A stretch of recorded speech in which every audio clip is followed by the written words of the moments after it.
Thank you all for being with us today. I appreciate it. I particularly appreciate seeing all the business owners, residents, and property owners for being here. Thank you so much, and members of the community who have really demonstrated what a resilient community is. So thank you for being here today.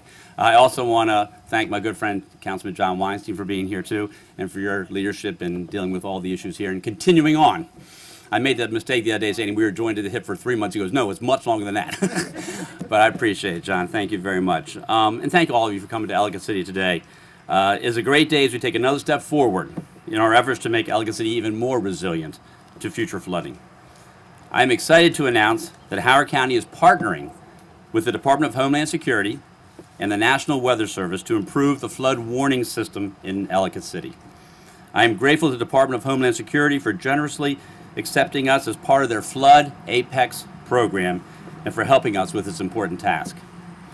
I would also like to thank the Johns Hopkins Applied Physics Lab for their help in linking us all together. I know John Constable, there it is, right there. Thank you very much, John, and thank you for APL's continued support with our community. Over the next month, we will be working with our partners to install 48 stream gauges on 16 different locations, as shown on the maps here to my right. You can also see on my left what some of the different gauges will look like. We have heard from experts that it is extremely difficult to predict how different weather patterns will impact Ellicott City. And most of the people standing here know that that's very difficult for us to do. Through this new partnership, we are field testing these gauges to collect valuable data that will help us close this information gap and contribute to better flood warning systems for the residents, businesses, and property owners in the watershed. These gauges will be in these identified locations for the next 6 months to a year. After that, we will look at locations outside of the watershed where they could be placed so we can also better track the storms coming into the watershed. We've made a lot of progress. When I mean we, I mean you, have made a lot of progress since July 30th, 2016 to make Ellicott City more resilient to future storms. And I think this is another significant step forward in reaching that goal. Right up Frederick Road here, we are working closely with our state partners to construct a retention facility. Up on Rogers Avenue, we are looking to construct a large retention facility as well. And just down Frederick Road here, we're looking to expand a culvert that has been a major pinch point during rainstorms in the past. Just another example, folks, of when you bring people together, great things can happen. Now, I would like to turn over the mic to our partners in this program as we hear from a property owner here who has even taken his own steps to work with the county to work on a more real-time information on the watershed. But first, I would like to have Keith Holterman from the Department of Homeland Security come up and say a few words. Keith? Thank you. Thank you very Appreciate much. it. Thanks for inviting us here and allowing us to be part of building resilience here in the community. My background actually is a doctor of public health, and what we enjoy doing is writing that prescription that says, please put the guardrail on Dead Man's Curve, okay? That's the kind of approach that we take. And when we look about the resilience that's going to come away from this kind of project, this is really phenomenal. One of the things that we're looking to do through the Department of Homeland Security and building resilience is we want to reduce flood fatalities, of course, and we know that that number on average can be somewhere around 80 persons a year, and that is something that we are working as hard as we can to be able to reduce. We want to reduce uninsured losses. I think all of us have had that flood in our basement and called the insurance company and said, ugh, okay, how do I take care of this? And that's something small. But when you lose your home and you lose all your belongings, it is extremely tragic. To improve mitigation and investment decisions, as was just outlined, that is what you need to do, and that's what this program really is all about.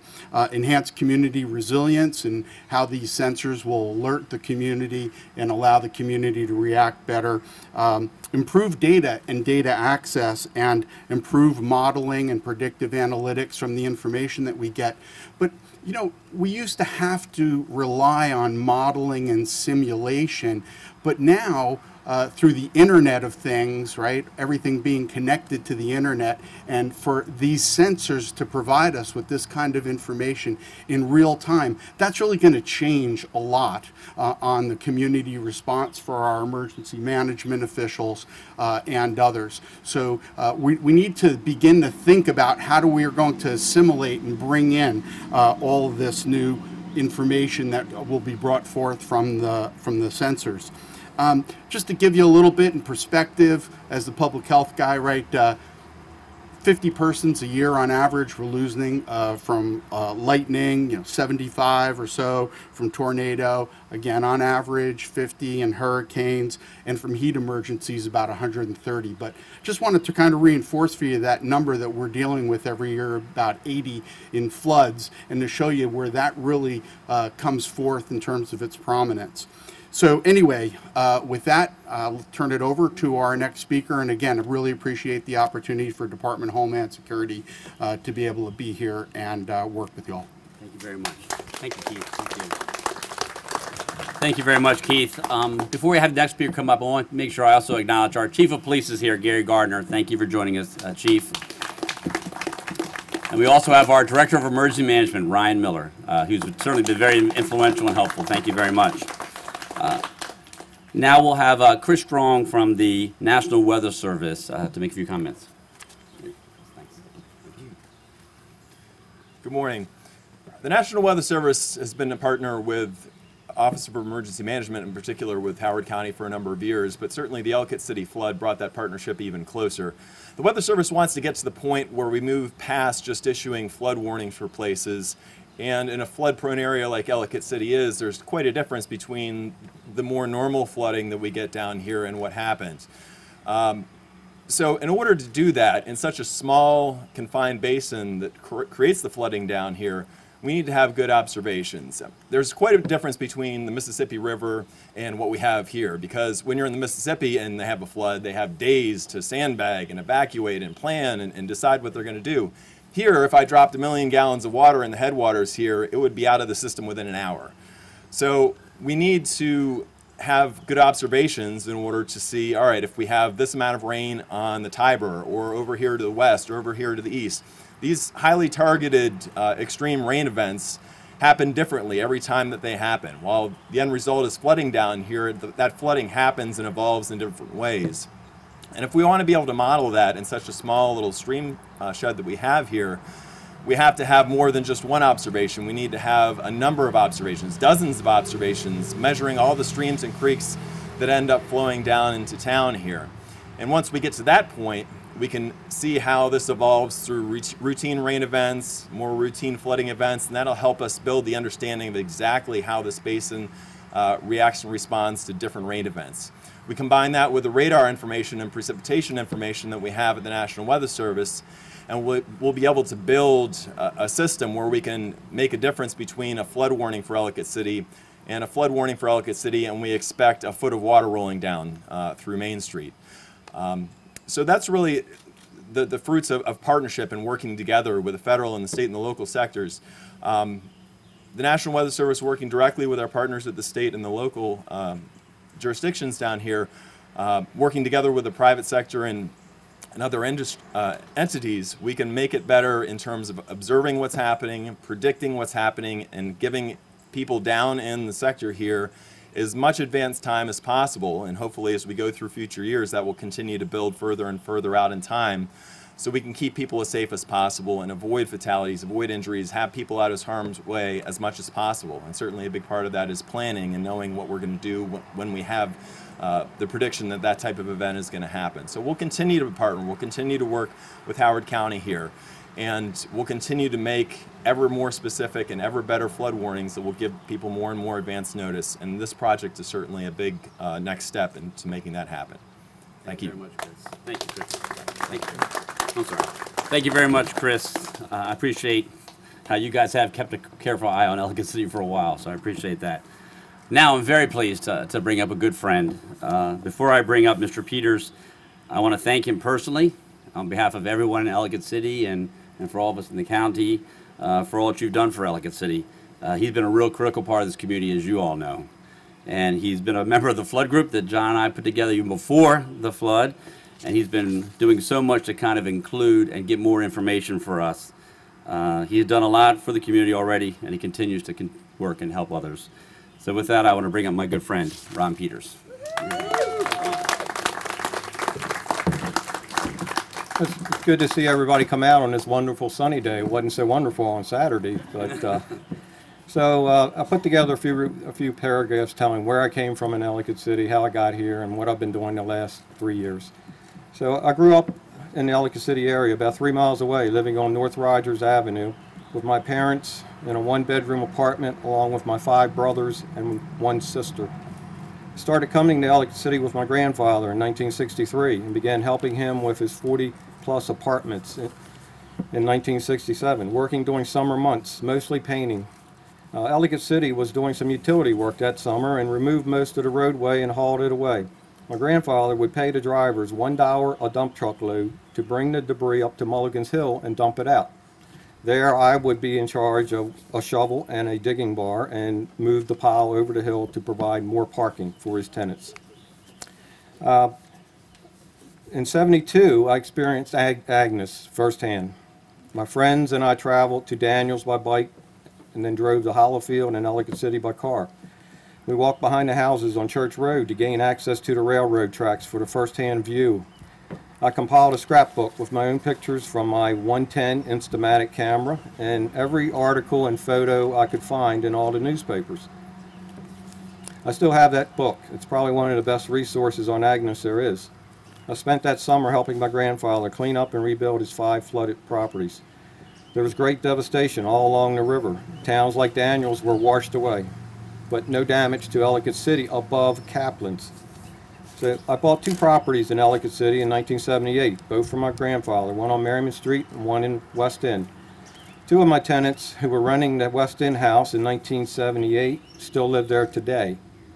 2 of them almost lost their lives in the flood. I purchased the Howard House in downtown Ellicott City in 2010, so with a total of 16 rental units, I spent a lot of time in Ellicott City. So I was asked to become a member of the Ellicott City Flood Work Group in June of 2015. The work group was asked to compile a report for the county executive with recommendations on what we thought could be done to help with flood mitigation. That report was submitted at the end of 2015. The group stayed together and continued to meet, feeling our work was not complete. The flood of 2016 hit and we had to reset our goals. We started looking for STFDAs, slow to flow detention areas. Spending several Saturdays walking the watershed, pinpointing suggestions on watershed map and submitting these to McCormick and Taylor, who was doing the H&H study. Fellow flood work group member Lori Lilly, and Lori is here today, actually doing stream cleanup today. We spent one Saturday mapping the whole watershed to determine where is the water coming from, where does it drain to, and Lori created a new revised map showing the area of the watershed and percentage of impervious cover in each of the 3 drainages. So now I want to touch a little bit on the response of the county after the flood. They did a tremendous job in working with the community to help recover from this disaster. The speed and organization that they showed was first class. From day one, they were there to help. Executive Kittleman and his staff could have been overwhelmed by the monumental task in front of them, but they weren't. They had a well thought out plan and knew how to execute it. Executive Kittleman and Councilman John Weinstein would make daily trips to the West End community, checking on their needs, sometimes arriving late in the evening. The day after the flood, John called me from Spain, checking on the town, as he was trying to get a plane flight back to Ellicott City. There were so many staff members and county employees to thank for their efforts. I also wanted to thank Governor Hogan and Bob Flanagan for all their efforts after the flood.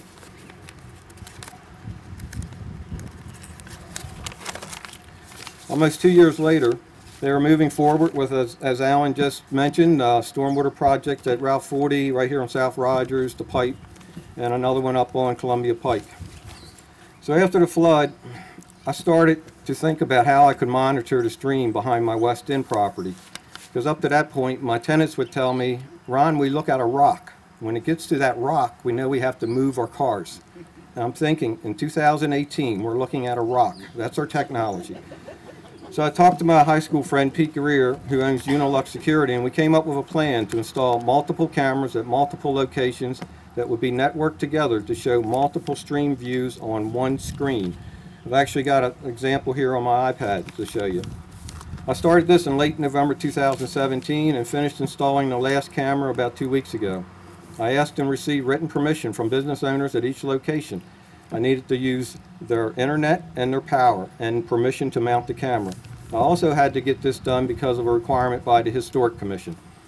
So I want to thank these business owners, Frank Durante, I saw Frank come up, Evan Brown, John Fisher, Lance and Doug from EC Pops, Simon Cortez at Lapa Lapas.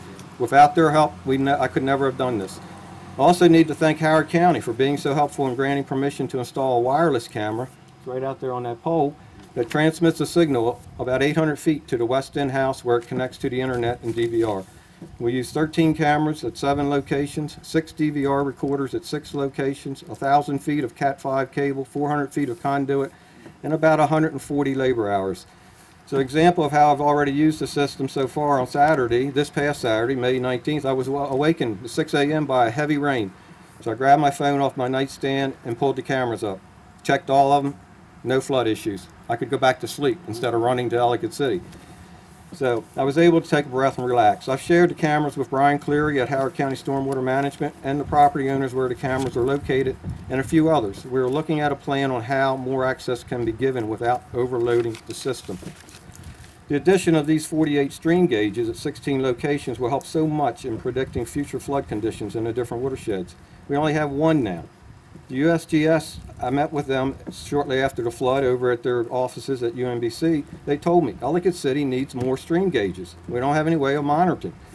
So the gauges will also be useful in determining the best locations for these slow-to-flow detention areas. It will be valuable to see the data coming from the stream gauges and attaching the data to the stream camera views. So I want to thank Homeland Security and the National Weather Service, and I'm sure USGS will be involved too in coming to Ellicott City and putting these here. So, are you starting today? So, thank you very much for coming. Thank you, Ron. Thank you, my friend. Thank you, Dan. Thank you very much. Stay here. Now you know why he's a treasure, and we are so lucky to have him.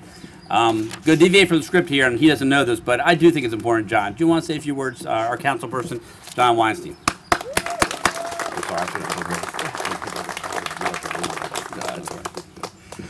Well, good morning, folks. It's always great to be here to talk about moving forward, and that's what we're here to do today. And this is the amazing thing, not only about our community here in historic Ellicott City, but for Howard County in general. The amount of assets we have and people who care so much about the community to apply their expertise and not ask for anything in return. Ron? Absolutely. Thank you very much. We are far from being where we want to be, but we are on a path to get there. And I'm thrilled to see the progress. Thank you very much to the Department of Homeland Security for doing this. And I think, Brian, where are you? Brian Cleary, where are you? In the way back, well, I'm going to steal a line that Brian said. This is, the waterways through town are like veins, and these monitors are like an EKG. So Brian, clearly, this is your idea, and I'm trying to convey it because to me, that's what hit home. It is the lifeblood of this town for centuries to run this water efficiently through town. We don't have mills in town anymore, but the water's still coming, and so we have to treat it as such with the level of importance that this program will convey and the information that it'll provide so that we can make good decisions going forward. So thank you very much for giving me a chance to share my thoughts, and I'm thrilled with the progress that we have. We're voting on a budget next week that'll include even more money for these projects that we've talked about, and we're going to keep the work going to make the town safer. Thank you very much. Thank you, John. And this is going to conclude the conference, but I just want to end with saying this is what happens when you work together. This is what happens when you don't care about politics, you don't care about who gets headlines. This is what happens when the community, the government officials, national entities as well, all come together for the right thing, and good things can happen. So thank you all for being here. Let's look forward, Ron, when it's going to be all put up, right? Can't wait. Okay. Thank you all very much. Thank you.